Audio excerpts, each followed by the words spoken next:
E o tema da nossa reflexão hoje é o olhar divino sobre a sociedade, como Deus olha para a nossa sociedade a partir da leitura de Isaías, no capítulo 5.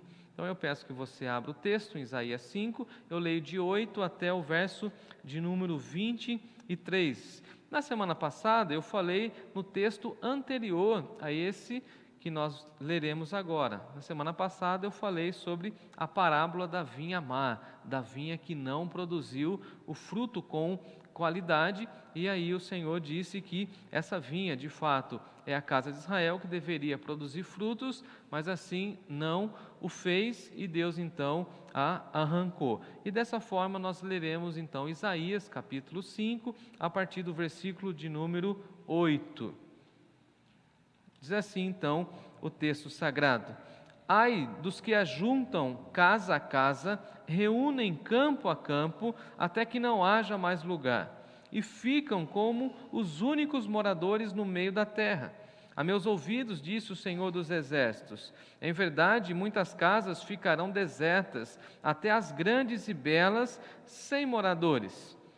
E 10 geiras de vinho não darão mais do que um bato, e um homer cheio de semente não dará mais do que uma efa.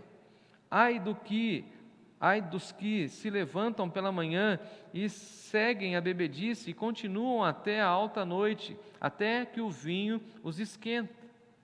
Liras e harpas, tamboris e flautas e vinho há nos seus banquetes, porém eles não consideram os feitos do Senhor, nem olham para as obras das suas mãos. Portanto, o meu povo será levado cativo por falta de entendimento.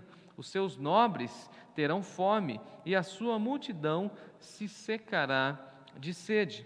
Por isso a cova aumentou o seu apetite, abriu a sua boca de uma maneira muito grande. Para lá desce a glória de Jerusalém e o seu tumulto e o seu ruído, e quem nesse meio folgava. Então a gente se abate, o homem se avilta, e os olhos dos altivos serão humilhados. Mas o Senhor dos Exércitos é exaltado em juízo, e Deus, o Santo, é santificado em justiça. Então os cordeiros pastarão lá como se no seu pasto, e os nômades se nutrirão dos campos dos ricos lá abandonados. Ai dos que puxam para si a iniquidade com cordas de injustiça e pecado, assim como tirantes de carro.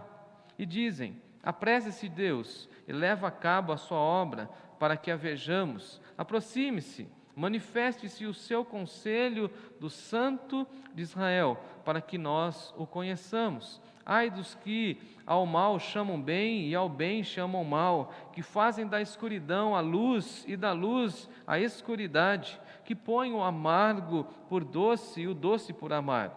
Ai dos que são sábios aos seus próprios olhos e prudentes em seus próprios conceitos. Ai dos que são heróis para beber vinho e valentes para misturar bebida forte, aos quais por suborno justificam o perverso e ao justo negam a justiça. Vamos orar? Senhor nosso Deus e nosso Pai, diante desse texto pedimos que o Senhor fale a nós e que esse texto seja usado pelo Senhor a ministrar ao nosso coração. É no nome de Jesus que nós oramos. Amém. Amém. Esse texto dos ais está, na realidade, na sequência da parábola da vinha, que não produziu bons frutos, como nós estudamos na semana passada. Na realidade, nós estamos diante de um texto em que o profeta Isaías, ele fala dos ais, e esses ais têm a ver com lamento.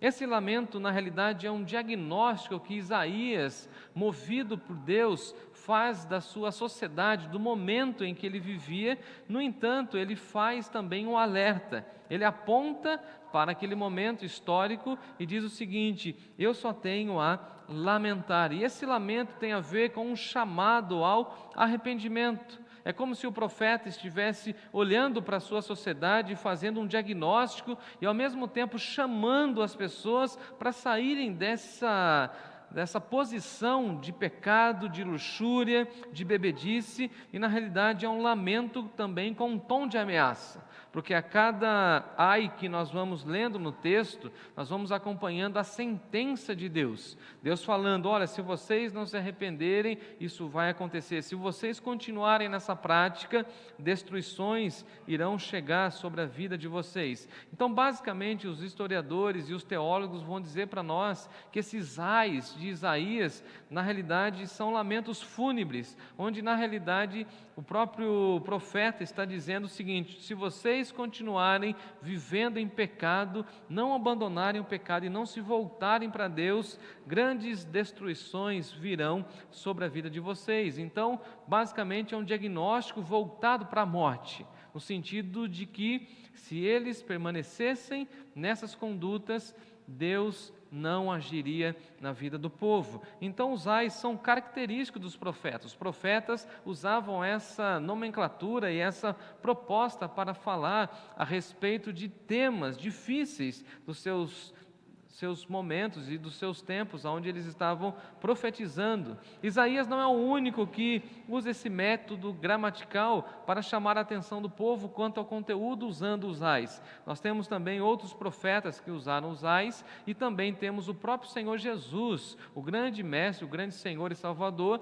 usando essa metodologia profética dos ais, falando a respeito dos escribas e dos fariseus. E aí lá no capítulo 23 do texto de Mateus, nós temos um apanhado de Jesus, na realidade um grande sermão de Jesus, falando contra a hipocrisia, contra a falsa religiosidade, mostrando esse ato também de condenação, esse lamento fúnebre, Jesus lamentando a posição extremamente decadente dos líderes religiosos do seu tempo. E dessa forma, então, nós temos essa expressão ai também no Novo Testamento. Isso era tão comum no Antigo Testamento que isso perpassa para o Novo Testamento e segue dentro de uma tradição.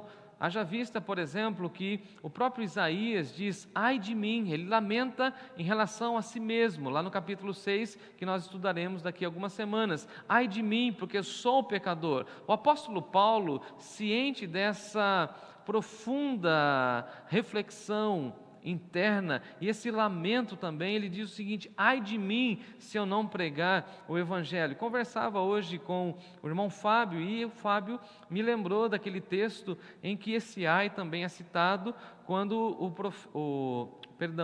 o escritor aos Hebreus vai dizer: ai de mim se eu cair nas mãos do Deus irado, mostrando que também no Novo Testamento essa expressão de lamento está contida nas páginas da Bíblia. Então o que o profeta Isaías estava fazendo, na realidade, é mostrando o grave pecado daquele povo, da sociedade da época, a fim de que as pessoas mudassem, se arrependessem. Basicamente, nós temos o profeta aqui chamando o povo ao arrependimento, chamando ao povo a um culto centrado em Deus, uma ética e uma moralidade extremamente baseada na palavra de Deus, nos princípios de Deus, e uma moralidade que agradasse a Deus e que desse testemunho de que o povo de Deus tinha de fato a vocação de ser santo como povo eleito de Deus. Dessa forma, nós não podemos pensar, amados irmãos e irmãs, que Isaías estava simplesmente tendo prazer em fazer essas denúncias e que Isaías estava extremamente confortável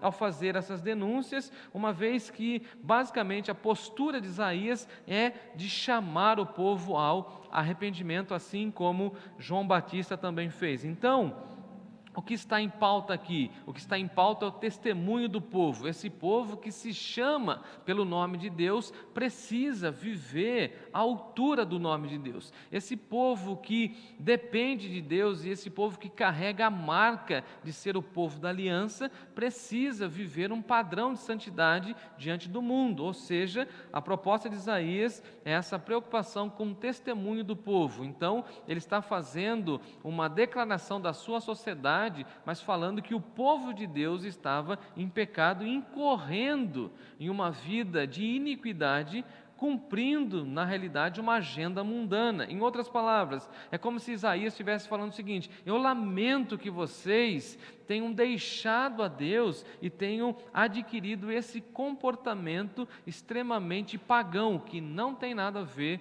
com o temor ao Senhor. Então eu quero olhar com vocês e mergulhar nesses ais. Aqui eu pontuei e coloquei aqui 6 ais de Isaías, e eu quero então explicar esses ais. Eu acho que vai ser extremamente relevante e importante para nós, tá bom? Se vocês estão aí comigo, então, o primeiro ai é a especulação imobiliária. Repito, especulação imobiliária. Dá uma olhadinha aí no versículo 8.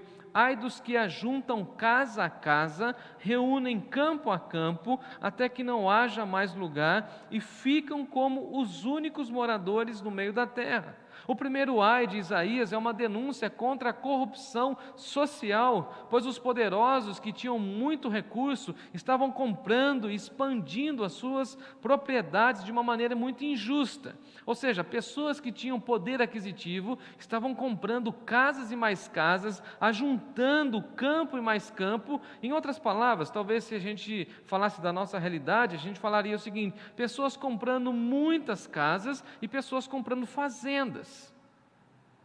Mas na realidade, o que está por detrás disso é que essa expansão nas propriedades foi de uma maneira sem nenhum controle. Então, o que o texto está querendo mostrar para nós é que a terra ficaria refém de poucas pessoas, mas com muitas propriedades. E tudo isso vai revelar, na realidade, uma corrupção social. Isaías fala desse tema relacionando as propriedades atreladas à corrupção social. Os outros profetas também vão dizer para nós que havia muita exploração das pessoas, que algumas casas, inclusive o profeta Miqueias vai dizer isso, que algumas casas e algumas terras estavam sendo tomadas por violência. Ou seja, pessoas estavam sendo violentadas, pessoas estavam sendo expulsas das suas casas pura e simplesmente por ganância de poucas pessoas. Então, as propriedades, a terra estava sendo comprada, adquirida e até mesmo tomada das pessoas para que outras pessoas tivessem o enriquecimento. E aí, basicamente, nós temos as pessoas mais vulneráveis, sem auxílio, e basicamente a concentração de riqueza com aquelas pessoas que tinham muito poder aquisitivo. Dá uma olhada. Ai dos que ajuntam casa a casa. Não é uma casa de aluguel, mas é a pessoa que compra todas as casas. E aí faz dos seus inquilinos uma espécie de escravos. E aqui o texto vai dizer para nós que compram campo a campo, até que não haja mais lugar. E aí poucas pessoas na terra ficariam detentoras da construção. E aí a gente pode fazer algumas analogias. Por exemplo, eu escrevi aqui que há cidades em que poucos são os donos de boa parte da terra da cidade. Nós conhecemos essa realidade, principalmente no interior do nosso estado e no interior do nosso país. Poucas famílias, mas que detêm o monopólio da cidade, que detêm uma grande quantidade de terras, que ajuntam essas terras. Há cidades, inclusive, dominadas por poucas imobiliárias e construtoras que ficam explorando os espaços públicos, que fazem lá os seus conchavos para que façam mais e mais loteamentos, a fim de que eles tenham mais lucro, mais dinheiro, e o que está por detrás de tudo isso é a ganância, a especulação imobiliária, pessoas precisando de espaço, de terra para construir a sua casa. No entanto, toda a terra está em poucas mãos, ou poucas pessoas têm acesso à terra, e basicamente nós temos aí Isaías denunciando essa especulação imobiliária, que visa o lucro, visa a exploração, e basicamente o que está por detrás disso é uma corrupção social, porque há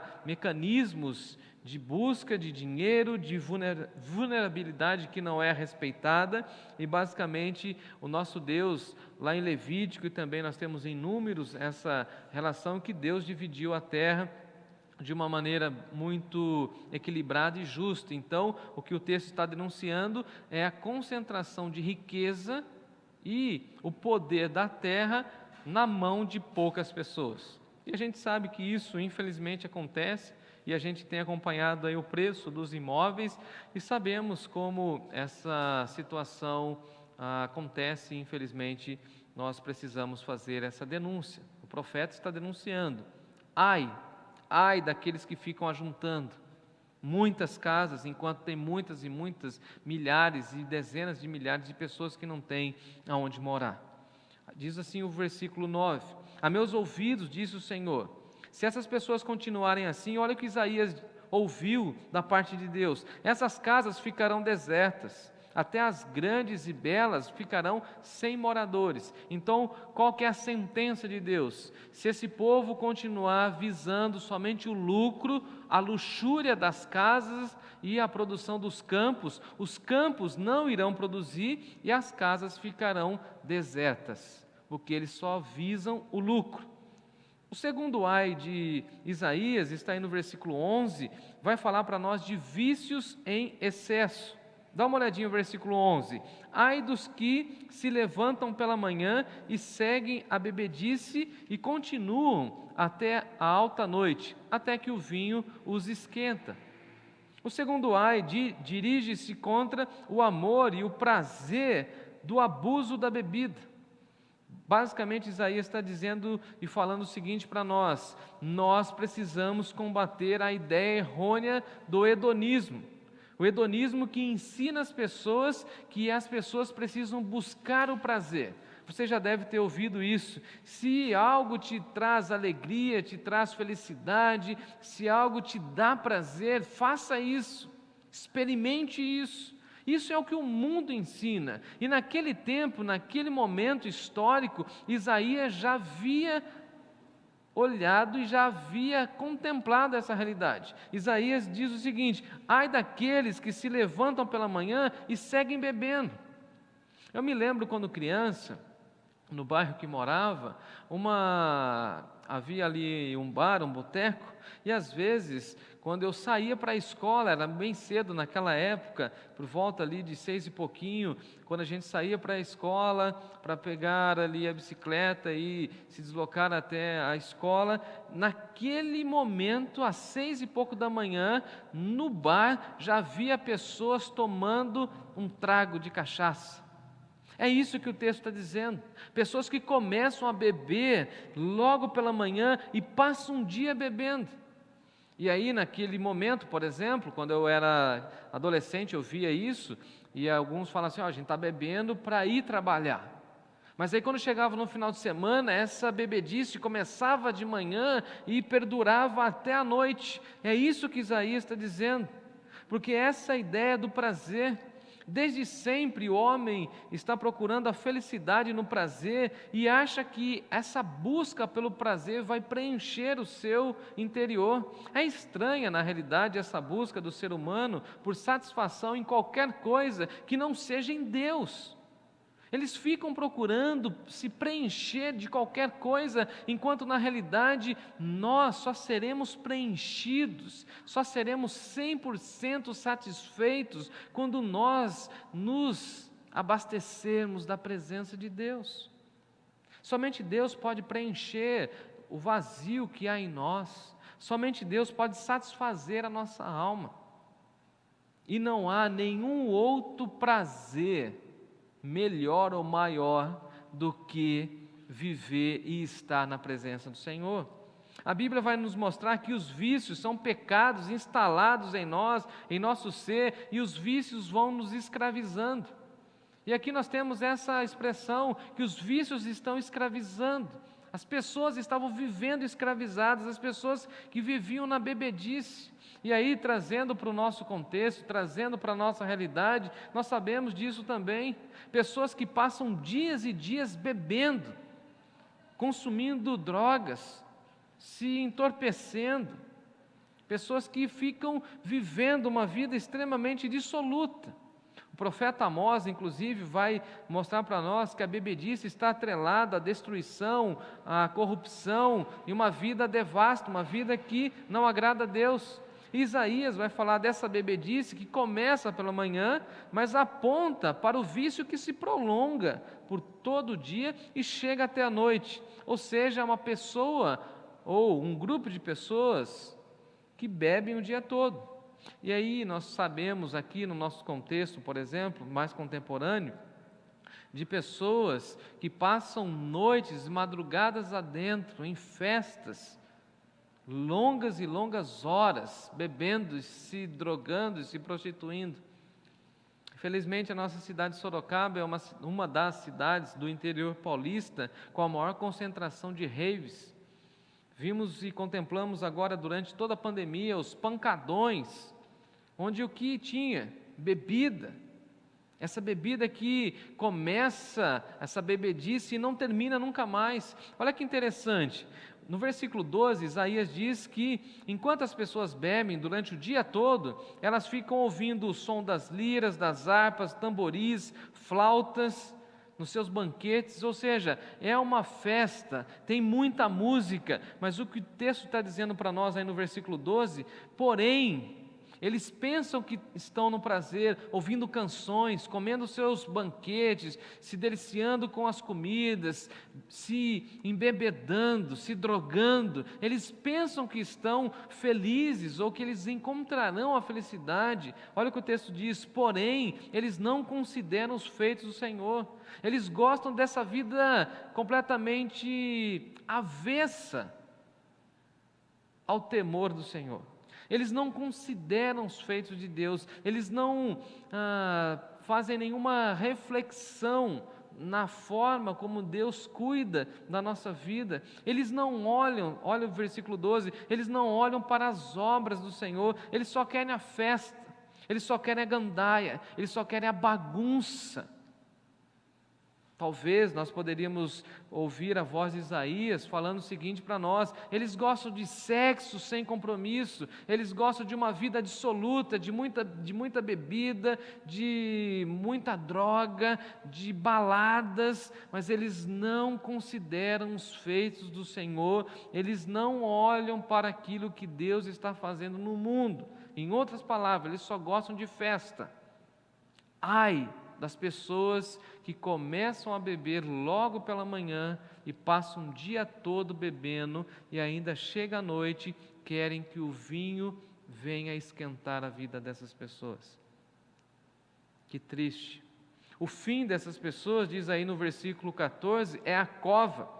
E a expressão que Isaías diz é o seguinte: a cova aumentou, a cova vai tragar todo mundo. Então, quem não se arrepender dessa vida em vícios, em excessos, a cova vai tragar. Trazendo aqui a ideia para nós de que o inferno chama esse tipo de comportamento. No entanto, lá no versículo 16, enquanto o inferno está clamando por pessoas que não se arrependem, o Senhor dos Exércitos é exaltado em juízo. E Deus, o Santo, é santificado em justiça. Olha que incrível, Isaías está dizendo o seguinte: se essas pessoas que têm vícios em excessos não se arrependerem, elas serão tragadas pela morte. Mas o nosso Deus continua sendo santo, e Ele é santificado em justiça. Então o que Isaías está dizendo? Abandonem a vida de excessos. Abandonem a vida cheia de vícios. E aqui é claro que Isaías aponta o vício da bebida, mas poderíamos colocar tantas e tantas outras coisas. O terceiro ai está aí: uma vida sem piedade, verso 18. Ai dos que puxam para si a iniquidade com cordas de injustiça, e o pecado como tirantes de ferro. O terceiro ai dirige-se aos pecadores e escarnecedores, que não possuem nenhuma vergonha em si mesmos. São pessoas que não têm nenhum pudor, eles são cegos para as coisas de Deus e eles são atraídos para questões de pecado. Basicamente, eles vão trazendo a culpa, eles vão trazendo destruição para as suas famílias. Ai dos que puxam para si a iniquidade. Eu já ensinei isso. Iniquidade é quando as pessoas pecam e já não sentem a dor do pecado, porque já estão tão cauterizadas pelo pecado que já não são incomodadas em viver uma vida de pecado. Então, o que Isaías está dizendo é o seguinte: essas pessoas puxam a iniquidade, essas pessoas gostam de pecar. Ai das pessoas que gostam de pecar. Ai das pessoas que são marcadas pelo pecado, pelo desejo do pecado, pelo desejo das coisas desse mundo e que não demonstram arrependimento. Essas pessoas puxam para perto delas a iniquidade. E diz o texto que eles aproximam o pecado como tirantes de carro. Fazendo a lição de casa, eu fui entender que tirantes de carro é uma espécie de uma corda onde eles puxavam os carros. Então o que Isaías está dizendo é o seguinte: essas pessoas puxam a iniquidade, ou seja, elas atraem coisas que não agradam a Deus e elas ficam amarradas em volta do pecado. Você certamente conhece pessoas assim, que não se cansa de pecar. E você sabe que ela é pecadora e ela tem uma vida pecaminosa, mas ela busca somente coisas complicadas, somente situações devastadoras, e parece que ela fica amarrada no pecado. É isso que Isaías está dizendo. Ai dessas pessoas, elas atraem iniquidade com cordas de injustiça, e elas revelam uma moral frouxa. Elas usam a injustiça e o pecado como ferramentas. Imagina que tristeza, que lástima, que horror de vida. A pessoa que fala e vive a partir do pecado. Uma pessoa que gosta de viver em iniquidade. Isaías denuncia que essas pessoas desprezam os atos salvíficos de Deus. Dá uma olhadinha aí no texto, no versículo 19. Apressa-se Deus, leve a cabo a sua obra, manifesta-se o seu conselho do Santo de Israel para que o conheçamos. É uma loucura fazer tal pedido. É uma pessoa pecaminosa que está dizendo o seguinte: olha, que Deus manifeste o seu conselho. Ela nem tem consciência do que é sentir o peso da mão de Deus. Ela nem sabe o que é pedir justiça de Deus. Ela nem tem noção. Ela está tão mergulhada, tão imersa no pecado, que ela não tem nem noção daquilo que ela está falando e pedindo. Ela está tão fora da vontade de Deus, que ela pensa que Deus é somente amor e que Deus não é justiça. O quarto ai que Isaías apresenta para nós está aí no versículo 20. Esse ai é muito importante, porque aqui nós temos a inversão dos valores. Diz assim o texto: ai dos que ao mal chamam bem e ao bem chamam mal, que fazem da escuridão a luz e da luz a escuridade, põem o amargo por doce e o doce por amargo. O quarto ai refere-se aos falsificadores da verdade. Quantas pessoas estão falsificando a verdade no nosso tempo? Elas fazem um simulacro da verdade e pensam que aquilo é verdade. Elas pegam algo que é da mentira ou é mentirosa e transformam em uma postura verdadeira ou supostamente verdadeira, e por isso eu faço essa afirmação: elas fazem um simulacro. Não é verdadeiro, mas elas tentam envolver o mal com aquilo que supostamente é bem. São as pessoas que distorcem a verdade. Isaías aqui está, na realidade, denunciando a perversidade dos pecadores que pervertem as categorias morais da nossa sociedade e tiram conceitos elementares da nossa sociedade, por exemplo, daquilo que é certo e errado. A Bíblia vai dizer para nós que Deus colocou no nosso coração esse senso de decisão, de saber se algo é certo ou errado, de acordo com a vontade de Deus. Nós sabemos disso. Quando a gente repreende, por exemplo, uma criança, mesmo ela não sabendo falar, ela fica com vergonha, ela fica constrangida, ela chora, porque ela sabe, ela sente que aquilo é errado. E o que Isaías está dizendo é o seguinte: ai dessas pessoas que estão invertendo os valores da nossa sociedade, estão brincando com a moralidade. E aí nós não podemos deixar de falar de alguns temas que estão em voga no nosso tempo. Por exemplo, amados irmãos e irmãs, a nossa sociedade que está deturpando, está invertendo os valores da nossa sociedade e das nossas próximas gerações. Eles põem o amargo por doce. Não, amargo é amargo e doce é doce, mas há uma inversão de valores. Por exemplo, na nossa sociedade, disse que o adultério e a infidelidade são comportamentos extremamente naturais. Infelizmente, são reforçados pela cultura brasileira, pela mídia, pelas novelas, pelas músicas. As músicas, ou boa parte das músicas nos nossos dias, vão falar a respeito de traição, de deixa uma e pega outra. Troca uma mulher que já está mais madura e pega duas novinhas. A gente ouve isso, infelizmente. A nossa sociedade está assim, e todo mundo achando que isso é normal. E nós precisamos dizer aquilo que é certo e aquilo que está errado. Nós precisamos falar que aquilo que está certo aos olhos de Deus e aquilo que está errado. Não podemos inverter os valores.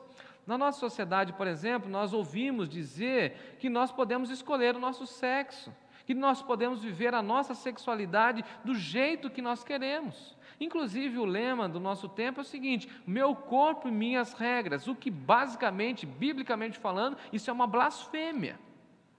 O que a Bíblia vai dizer para nós que é meu corpo e as regras de Deus. O apóstolo Paulo chega a dizer que nós precisamos fugir dos pecados, da imoralidade. Precisamos tomar cuidado, porque aquilo que nós realizamos com o nosso corpo, nós estamos prestando culto a Deus ou estamos desonrando a Deus com o uso do nosso corpo.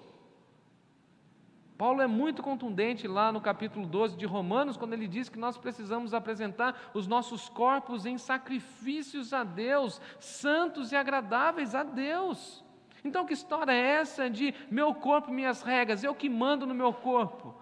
Enquanto o cristianismo diz para nós que o nosso corpo é templo do Espírito Santo de Deus, que nós fomos criados à imagem e semelhança de Deus, e o que Isaías está denunciando aqui é que nós não podemos cair nessa ideia de inversão dos valores. Deus que fez o nosso corpo, e Ele tem um padrão para que nós possamos usar e desfrutar do nosso corpo em relação à nossa sexualidade. Que história é essa que a sexualidade pode ser esse derramar de desejos e paixões sem nenhum freio? Que história é essa? Não existe. O mundo está dizendo que é normal, porque o mundo está invertendo os valores. No entanto, nós como igreja vamos sim dizer que está errado, que não é de Deus. Na nossa sociedade, por exemplo, é fácil e comum dizer e ouvir pessoas dizendo que vamos legalizar o aborto. Afinal de contas, não tem alma, não tem vida, enquanto na realidade a gente conhece, a gente já sabe que desde a formação do contato do óvulo com o embrião já há vida. A Bíblia vai dizer para nós, Davi fala isso, que quando ele ainda era uma substância ainda sem forma no ventre da sua mãe, Deus o conhecia. Para nós é errado o aborto. Para nós não é certo. E o que Isaías está dizendo é o seguinte: ai daqueles que estão invertendo os valores, chamando bem de mal. Na nossa sociedade, por exemplo, se diz que os novos arranjos familiares são aceitáveis e as aberrações estão por aí, destruindo as famílias. O padrão, inclusive, de família tradicional já não está na moda, já não existe mais. Dia desses nós estávamos em um ambiente, um parque aqui da cidade, inclusive, dia desses não, ontem, e nós olhávamos um par e ficávamos olhando qual era o comportamento. E o nosso filho ficou olhando e fez a pergunta: mas, olha, são duas pessoas do mesmo sexo. Mas para a nossa sociedade está normal. Família tradicional, pai, mãe, filhos, está fora de moda. Infelizmente, esses conceitos, se não tratados e não resolvidos, adentram também as igrejas. Na nossa sociedade, por exemplo, está comum ouvir que uma corrupção pequena não tem nenhum problema. Afinal de contas, nós já até meio que aceitamos com naturalidade as corrupções do dia a dia. Há no mercado uma ideia, há na sociedade uma ideia de que sonegação de impostos é feita com muita naturalidade, a gente dá os jeitinhos, a gente consegue viver nessa sociedade corrompida. Nossa sociedade inverteu tantos valores que os honestos são vistos como tolos, enquanto os corruptos são espertos. Se você ligar a televisão, você vai ver isso. Parece que nós, que tentamos ter uma vida correta, justa, de honestidade, de um padrão, de uma moral ilibada, parece que a gente é tolo, parece que a gente é idiota. Enquanto os corruptos, as pessoas que teoricamente são os espertões, estão aí com fama, se dão bem, mas o que Isaías está dizendo para nós: ai daqueles que põem o amargo por doce e o doce por amargo. Precisamos sempre falar aquilo que é certo e aquilo que é errado. Se as pessoas querem seguir no erro, que sigam no erro, mas que saibam que estão no erro. Não podemos achar que o mal vai se tornar bem, porque na sociedade já está acontecendo isso. Eles estão distorcendo tanto o mal que ele passa a figurar como uma coisa boa.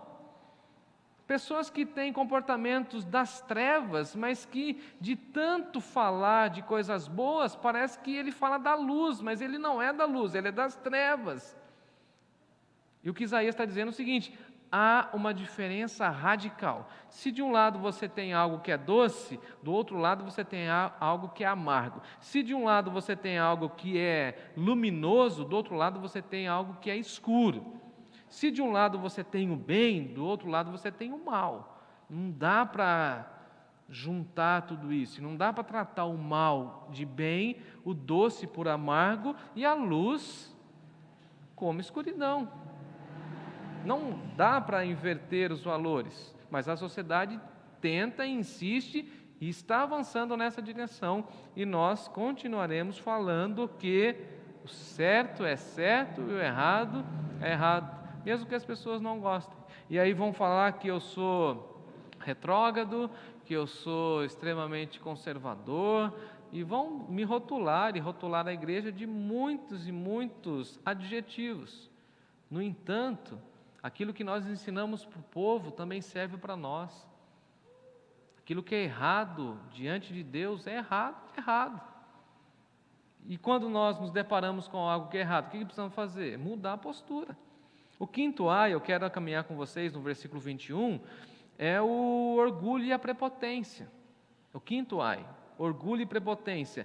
Ai daqueles que são sábios aos seus próprios olhos e prudentes em seu próprio conceito. O quinto ai refere-se à arrogância do ser humano que se acha Deus. Desde Gênesis nós aprendemos que a rebeldia que a serpente imprimiu em nós deseja não obedecer a Deus, e a rebelião busca tomar decisões a partir de si mesmo. Então Isaías traz essa denúncia dessa arrogância exacerbada, essa denúncia do orgulho do homem diante de Deus, diante dos seus próprios feitos, trazendo a glória para si mesmo. Então é esse ser humano arrogante que não consegue dar glórias a Deus, ele quer trazer somente a glória para ele, o foco é ele consegue viver e pensar somente em volta de si mesmo. E ele pensa, esse ser humano, que ele é feliz sem a atuação de Deus, mas na realidade Deus está agindo na vida dele, mas ele não reconhece. Deus cuida dele, mas ele não reconhece. Ele acha que é porque ele tem dinheiro, ele acha porque ele fez faculdade, ele acha porque ele tem pós-graduação, ele acha porque ele é inteligente, e não porque Deus está cuidando dele. É o ser humano que acha que ele é o dono de tudo, que tudo deve girar em torno dele. É o que nós chamamos hoje de egoísmo. Quando a pessoa coloca o seu ego, o seu eu no centro e usa o eu para tudo. Tem pessoas que são tão egocêntricas que quando você conversa com ela, você fica incomodado, porque ela usa a expressão eu tantas vezes que você fala assim, então parece que ela precisa viver sozinha, porque ela consegue viver a partir de si mesma. Ou quando as pessoas ficam com aquela arrogância dizendo assim, eu que fiz. E eu que fiz é o lema do ser humano em pecado. Já o ser humano redimido pela graça de Deus vai dizer o seguinte, a graça de Deus que é que fez através de mim. Eu gosto de uma frase de John Piper, muito incrível, quando ele diz assim, o mistério de ser cristão é isso, nós trabalhamos, nós servimos, nós labutamos, mas a glória é somente de Deus. Gosto do profeta, ou do apóstolo Paulo, quando ele diz, olha, eu trabalhei mais do que os outros apóstolos, eu fiz isso, eu fiz isso, eu fiz isso, e aí quando o orgulho parece que vai tomar o coração de Paulo, ele fala o seguinte para nós, mas não fui eu que fiz, foi a graça de Deus que fez tudo isso por meio da minha vida. Esse é o sentimento. Então o que Isaías está dizendo é o seguinte, nós precisamos combater esse orgulho, essa prepotência, essa arrogância. Isaías está denunciando essa falsa sabedoria que a pessoa imagina que ela tem, enquanto na realidade a nossa arrogância, o nosso orgulho afronta a Deus. O temor do Senhor, sim, é o princípio da sabedoria. Jeremias, o profeta, vai dizer o seguinte, aquele que se gloriar, glorie-se no Senhor. Quer se gloriar? Glorie-se no Senhor, porque tudo que você tem, tudo que você faz, é resultado da graça de Deus. O apóstolo Paulo chega a dizer isso aos Gálatas, mas longe de mim esteja a gloriar-me em mim mesmo, senão na cruz de Jesus. A nossa glória é Jesus. E tudo aquilo que temos, somos e fazemos vem do Senhor Jesus. Caminho para o final, no último ai de Isaías, quando ele fala da insensibilidade e da injustiça. Está aí no versículo 22. Dá uma olhadinha, o 6º ai comigo. Ai dos que são heróis para beber vinho e valentes para misturar bebida forte, os quais, por suborno, justificam o perverso e ao justo negam a sua justiça. O 6º ai de Isaías retoma a ideia da bebedice e da injustiça. Isaías está falando da zombaria e do desprezo. Zombaria daqueles que são sóbrios, pois, entre aspas, o padrão agora é a pessoa beber, beber e beber muito. E bebendo muito ou estando embriagado, despreza a justiça. E é interessante que Isaías liga essa questão dos vícios, mais uma vez, com a questão da injustiça. Porque as pessoas estão entorpecidas, as pessoas estão embriagadas, as pessoas não estão completamente centradas em si, elas estão completamente tomadas pelos vícios.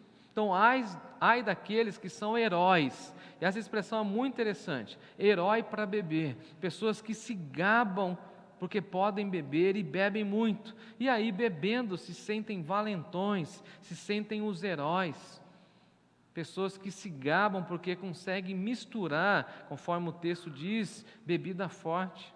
Está na moda agora, e infelizmente a gente vê muito isso. Só você entrar no Instagram, por exemplo, e ver como se comportam a nossa juventude, que gosta de misturar as bebidas e ficam se gabando de que beberam não sei quantas garrafas naquela madrugada, quantos drinks.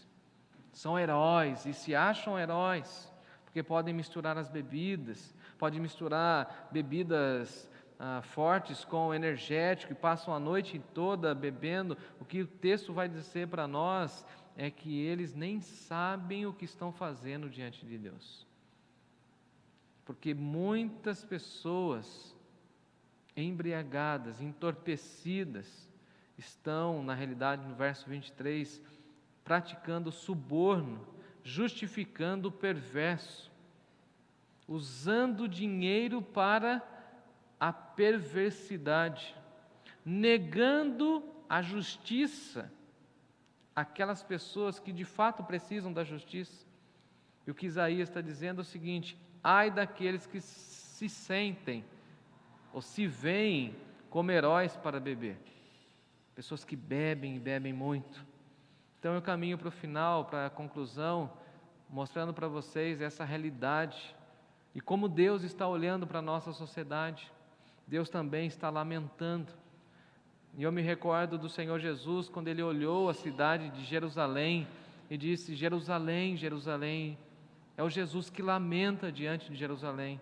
Quantas vezes eu quis reunir vocês, quantas vezes eu quis agrupar vocês, como a galinha faz com os seus pintinhos, mas vocês mataram os profetas, vocês abandonaram a fonte que é Deus. E eu gostaria que nós tivéssemos essa reflexão, olhando a expressão, ou as expressões dos ais de Isaías, nós podemos e devemos lembrar dessa expressão de Jesus: Jerusalém, Jerusalém, quantas vezes eu quis reunir vocês. Eu fico imaginando Jesus olhando para o nosso cenário e falando o seguinte: eu quero reunir vocês. Eu quero reunir vocês como povo de Deus. Eu quero que vocês abandonem essas práticas pecaminosas e se voltem para mim. Eu quero que vocês deixem essas práticas iníquas e voltem a buscar um caminho de santidade e de justiça.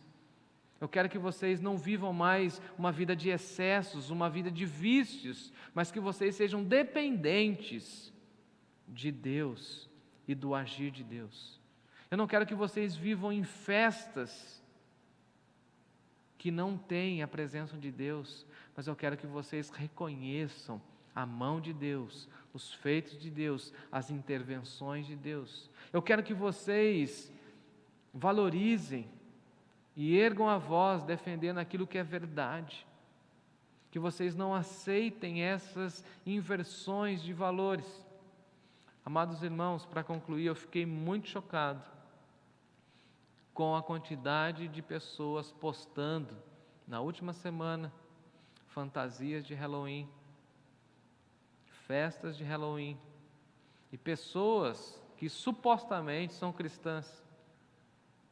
E eu fiquei chocado, porque alguém vai falar assim: mas é cultura, é uma festa folclórica, é isso, é aquilo, e que nós sabemos, e como nós agimos. Isso revela a nossa postura, isso revela o nosso testemunho. Pense nisso e vamos caminhar conforme a orientação de Isaías, buscando uma vida de santidade ao Senhor. E Deus continue a falar ao meu, ao seu, ao nosso coração. E Deus nos abençoe. Amém.